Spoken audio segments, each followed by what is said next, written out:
Age అయిపోయిన cinema నటులందరూ రాజకీయ నాయకులు అయిపోయినట్టు విడిపోయిన ప్రేమికులంతా స్నేహితులు కాలేరు అని త్రివిక్రమ్ శ్రీనివాస్ ఒక సినిమాలో రాస్తారు.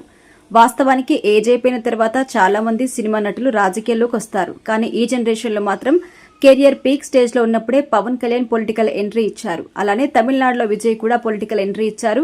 వీరిద్దరు ఇమేజ్ గురించి ఎంత చెప్పినా తక్కువే. తెలుగులో పవన్ కళ్యాణ్ కి ఎంత క్రేజ్ ఉందో తమిళ్లో విజయ్ కి కూడా అంతే క్రేజ్ ఉంది.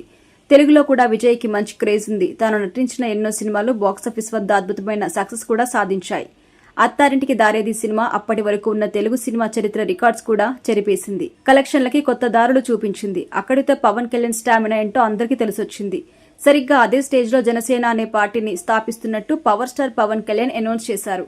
2014లో పార్టీ పెట్టిన పవన్ కళ్యాణ్ 2019లో పోటీకి దిగారు. అయితే ఎవరు ఊహించని విధంగా 2019లో పవన్ కళ్యాణ్ పార్టీ కేవలం ఒక సీటుకు మాత్రమే పరిమితమైంది.